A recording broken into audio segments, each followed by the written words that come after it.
आपका स्वागत है। मैं विवेक बिंद्रा, मोटिवेशन स्पीकर और बिजनेस कोच। अपने ब्रांड प्रॉमिस के मुताबिक आज एक और प्रॉब्लम सॉल्विंग वीडियो लेकर के आया हूं, अप सेलिंग और क्रॉस सेलिंग। आज के वीडियो में रातों रात कैसे बिजनेस को 30 से 50% बड़ा किया जाता है, इसके कुछ फॉर्मूलाज दूंगा। आपके बिजनेस में कई लीकेजेस होती हैं।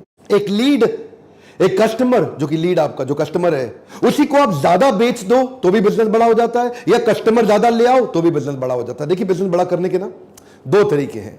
एक पहला तरीका क्या है, अगर या तो कस्टमर ज्यादा ले आओ तो आपका टर्नओवर डबल हो जाएगा, या एक कस्टमर को ज्यादा माल बेच दो तो टर्नओवर डबल हो जाएगा। आज जो मैं बात कर रहा हूं, अपने रेगुलर कस्टमर को ज्यादा कैसे बेचा जाए। ध्यान दीजिएगा, जब भी आप किसी बड़े ऑर्गेनाइज्ड रिटेल स्टोर पे जाते हैं, जो कि एक मॉडर्न ट्रेड का बड़ा ऑर्गेनाइज्ड रिटेल स्टोर है, वहां जब भी आप माल खरीद लेते हो और आप बिलिंग काउंटर पे पहुंच जाते हो, अब आप उसको पैसा दे रहे हो, आपकी एक सेल लॉक हो गई, तभी आपको वो एक कॉम्प्लीमेंट्री प्रोडक्ट जो उससे मिलता जुलता कनेक्टेड रिलेटेड प्रोडक्ट, उस पर डिस्काउंट दिखा देता है। सर इसके साथ ये ले लो, अभी डिस्काउंट आया हुआ है।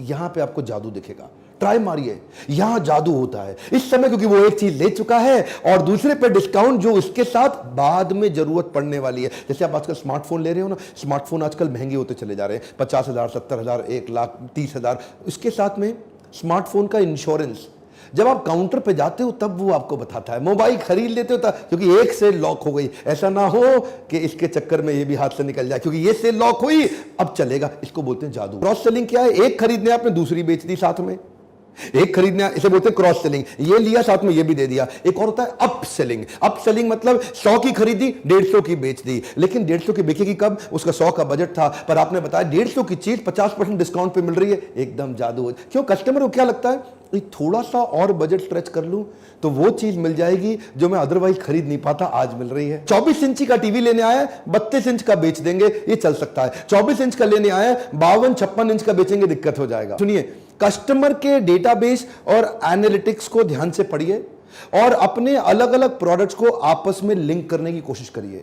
कई बार क्या है, एक आपका कस्टमर है, वो लॉयल हो चुका है, पर आपने देरी कर रखी है अगला प्रोडक्ट इंट्रोड्यूस करने में। आपका कस्टमर सेटिस्फाइड है, वो आपसे खुश है, आप 2-4 प्रोडक्ट और ले आओ जी, वही ले लेगा। केपीएमजी को ले लो, इनके बिजनेस में क्या है, अलग अलग बिजनेस के अलग अलग पार्टनर्स हैं इनकी कंपनी में, यानी कि अलग अलग फंक्शंस हैं।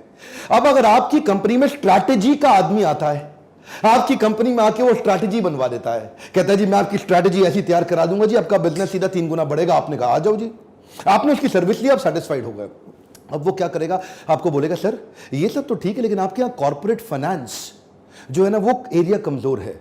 अगर आपकी स्ट्रैटेजी ठीक रही, लेकिन अगर आपका पैसा कंट्रोल में नहीं रहा, दिक्कत रहेगा। अच्छा ऐसा, तो वो फाइनेंस का आदमी ला देता है, तो वो अपना आदमी दूसरा भेजता है, वो फाइनेंस देखता है आपका, बोलता है सर टैक्सेशन भी ठीक है, कॉर्पोरेट फाइनेंस भी ठीक है, फाइनेंशियल प्लानिंग अच्छी चल रही है। लेकिन अगर आपको मैं एक 100 करोड़ वाली कंपनी 10 करोड़ में खरीद लो ना, आप मर्जर एक्विजिशन का आपको बड़ा फायदा होगा। बड़ी कंपनी सस्ते में मिल सकती है, तो अच्छा ऐसा भी करा सकते हो क्या। अरे सर हमारा एक और टीम है, वो मर्जर एक्विजिशन देखता है, तो वो आपको उसको एकदम M&A वाले आदमी को घुसा देगा। अब ये एक्विजिशन का आदमी आया, इसने आपको एक्वायर करा दी, करा तो दी, एक आपको 100 करोड़ वाली कंपनी को 20 करोड़ में आपको दिलवा दिया, आप खुश।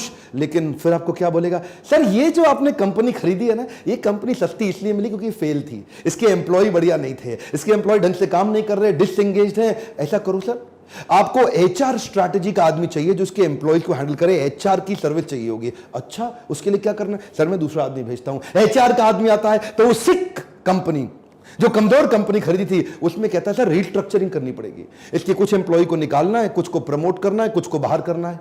तो वो कहेगा इसमें एम्प्लॉय एंगेजमेंट करना है, कुछ एम्प्लॉय सेटिस्फैक्शन, और कुछ मैं इनके KRAs KPI सब बना दूंगा। आपको जी वाह वाह वाह वाह। यही अच्छे ब्रांड्स, ये एक अच्छे ब्रांड की निशानी है। कोई गलत काम नहीं कर रहे, कोई चीटिंग नहीं कर रहे आपके साथ, इनको बिजनेस बिल्ड करना आता है। तो यही तो तरीका है, क्या आपको आता है? और अगर नहीं आता, मेरा मानना है स्ट्रैटेजी बिजनेस नहीं बड़ा करती, फ्रेमवर्क्स बड़ा करते हैं, एग्जीक्यूशन बड़ा करते हैं। कई सक्सेस स्टोरीज बना दी हमने लीडरशिप फनल में। इसी बोर्डलाइन नंबर पे आप फोन करके पूछिए कि आपको कैसे हेल्प मिल सकती है। अगर आप बिजनेस डबल करने में इंटरेस्टेड है, अगर आप अपनी हाई परफॉर्मेंस टीम बनाने में इंटरेस्टेड है, अगर बिजनेस में बड़ा जे कर्व चाहते हैं, तो तुरंत फोन करके पता लगाइए, काउंसलर से बात करिए, काउंसलर आपको गाइड कर सकता है, उसका पैसा तो लगता नहीं। करिए फोन।